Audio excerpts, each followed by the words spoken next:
এবারে প্রসঙ্গ হচ্ছে যে আপনারা ছাত্রলীগ নিষিদ্ধ করছেন, আপনাদের দাবির মুখে ছাত্রলীগ নিষিদ্ধ হচ্ছে। ছাত্রলীগের নিষিদ্ধ ব্যাপারটা এই জায়গায় যাইতেছে যে কেউ কোনোদিন ছাত্রলীগ করছে, তারপরে এসে সে বিসিএস পরীক্ষা দিয়ে পাশ করছে, ভাইবা দিয়ে সুপারিশপ্রাপ্ত হয়েছে, তারপরও তার চাকরি হবে না বা তাকে চাকরি থেকে চলে যেতে হবে। এইটা কি খুব ন্যায় বিচার বা বৈষম্য বিরোধী কোনো কিছু হচ্ছে? আপনি এখন বাংলাদেশে সরকারি চাকরিতে বা পুলিশে যেটা হইতেছে যে কেউ এসে বলতেছে যে আমি বিএনপি করতাম, এই জন্য আওয়ামী লীগ আমাকে 15 বছর পর মানে দেয় নাই, প্রমোশন দেয় নাই, তার বিরুদ্ধে যদি বিভিন্ন রকম ক্রিমিনাল কেসও থাকে, আপনারা তাকে প্রমোশন দিচ্ছেন ওয়ানলি বিকজ আপনাদের সুপারিশে আপনাদের সরকার সেটি করতেছে। ছাত্রলীগের ক্ষেত্রে এটা করতেছেন, মানে আপনারা এই যে একটা উইয়ার দেশ সৃষ্টি করতেছেন, এটা কোথায় গিয়ে সেটা এটা আসলে দাঁড়াবে? মানে বাংলাদেশ কি হুতু টুটসির মতো দুইটা জাতি এরকম পরিণত হবে, একজন হুতু একজন টুটসি এরকম?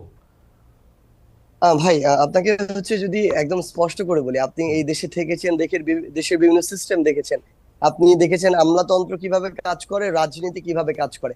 মানে প্রথম কথা হচ্ছে, আপনিও যখন একদম সাধারণ সকল মানুষের মতো বলেন আপনারা, তখন এটা আসলে আমাদেরকে আবার ভাবায় যে ও আচ্ছা, আমরা আসলে কারা? আমরা কি এই মুহূর্তে আসলে আমলাতন্ত্রের কোনো বড় আমলা, নাকি আমরা কোনো মন্ত্রী, না কোনো উপদেষ্টা, না প্রধান উপদেষ্টা? তো এই জায়গা থেকে যদি আপনি এই জায়গা থেকেও বলেন যে আমাদের 3জন প্রতিনিধি সরকারে রয়েছে, সেই জায়গা থেকেও হচ্ছে যে এই সরকারের প্রতিনিধি কিন্তু 20-এর অধিক আসলে সদস্য রয়েছে, সকলে মিলে কাজ করছে প্রথমত। দ্বিতীয়ত, আপনি খুব ভালো করেই জানবেন যে এই জায়গাটিতে আসলে একজন উপদেষ্টা যতটা না এই জায়গাটাতে ইনভলভ হয়, এই জায়গার প্রত্যেকটি জিনিস তার স্বচক্ষে দেখে কাজ করার ওই সুযোগটি রয়েছে, আমলাতন্ত্রে যে মানুষগুলো রয়েছে তাদের কাছে স্টেপ বাই স্টেপ এই যে জিনিসগুলো ডিসিশন মেকিং এ তাদের ওই প্রভাবটি বেশি থাকে। আবার এই বাংলাদেশে আপনি হঠাৎ করে এটা চিন্তাই করতে পারবেন না যে এত বড় একটি অভ্যুত্থান হয়েছে, আর অভ্যুত্থানের পরে সবকিছু ঠিক হয়ে গিয়েছে এবং এখানে রাজনৈতিক যে দলগুলো রয়েছে তাদের এই জায়গাটিতে কোনো প্রভাব নেই। আপনি নিজেই বললেন যে যারা হচ্ছে বিএনপি জামায়াতের এতদিন ধরে তাদের জায়গায় প্রমোশন পায়নি বা অন্যায় করেছে, ওই জায়গা থেকে প্রমোশনটি হয় না, তারা এসে বলছে তারা বঞ্চিত, তাদের সাথে বৈষম্য হয়েছে, তাদের এই প্রমোশনটি চাই। তো তারা এসে প্রথম কোন পরিচয়টা ব্যবহার করছে? রাজনৈতিক পরিচয়টা কিন্তু ব্যবহার করছে। সো আলটিমেটলি সবকিছু যে এই যে যারা ওই সরকারে রয়েছে কিংবা 3জন রয়েছে আমাদের প্রতিনিধি, তারাই ঠিক করে দিচ্ছে, ব্যাপারটি এরকম নয়। দ্বিতীয়ত, যে জিনিসটি আপনি বলেছেন, এইখানে আমি আপনার সাথে একটি জিনিস একদম স্পষ্ট আমার একটি মতামত ব্যক্ত করতে চাই। ছাত্রলীগ নিষিদ্ধ হওয়ার পূর্বের কথা যদি বলি, ওই টাইমে পুরো সময়টিতে যে ছাত্রলীগ বিগত 16 বছর ধরে একটা আলাদা রকম তাদের নৈরাজ্য চালিয়েছে, সেই টাইমে আওয়ামী লীগ যখন ক্ষমতায় ছিল, তখন যদি তারা এটি বলতো যে কেউ একজন বিএনপি করে বা জামাত করে বলেই তাকে কোনো একটি পদে, পুলিশের পদে হোক, বিসিএস এর যে কোনো একটি জায়গায় হোক, তাকে নিয়োগ দেওয়া যাবে না, তার গেজেট বের হবে না, প্রকাশিত হবে না, এটি আমার জায়গা থেকে আমি কখনোই সমর্থন করি না, যদি না তার বিরুদ্ধে কোনো এরকম ফৌজদারি মামলা কিংবা অন্যায় অপরাধ এসবের কোনো তদন্ত সাপেক্ষে অভিযোগ এবং প্রমাণ থাকে।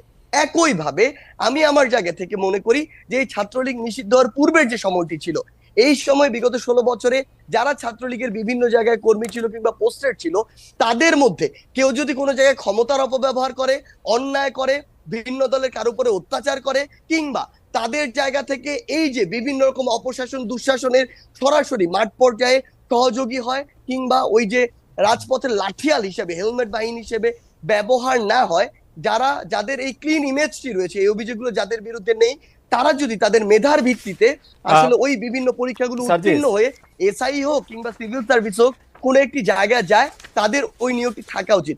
তবে একটি জিনিস স্পষ্ট করে এখানে আপনাকে, এটি খুবই গুরুত্বপূর্ণ, আমি যখন আমার জায়গা থেকে দেখলাম 252 জন এসআই কে একটি নির্দিষ্ট অভিযোগের ভিত্তিতে তাদেরকে সেখান থেকে সারদা থেকে প্রত্যাহার করা হলো, তখন আমি পুলিশের একটি নির্দিষ্ট, আমরা আমাদের জায়গা থেকে কর্তৃপক্ষের সাথে কথা বলার চেষ্টা করেছি আসলে কি সবার বিরুদ্ধে এই পলিটিক্যাল অভিযোগটি রয়েছে কিনা। তাদের জায়গা থেকে এসেছে কিছু জায়গায় যেমন পলিটিক্যাল সংশ্লিষ্টতা এবং এই সংশ্লিষ্টতার পাশাপাশি ক্ষমতার অপব্যবহার বা অত্যাচারের উদাহরণ রয়েছে, পাশাপাশি এমন কিছু জিনিস রয়েছে যেগুলো হচ্ছে তার এই ক্ষমতার অপব্যবহার বা অন্যায়ের উদাহরণ নেই। কিন্তু ওই ভাইবা পরীক্ষায় 50 মার্কের যে ভাইবাটি ছিল, সেখানে তাকে 49 দেওয়া হয়েছে, 48 দেওয়া হয়েছে, এবং রিটেনের মার্কস তার অনেক কম থাকার পরও তিনি এই পরীক্ষাটিতে সামগ্রিকভাবে উত্তীর্ণ হয়েছে।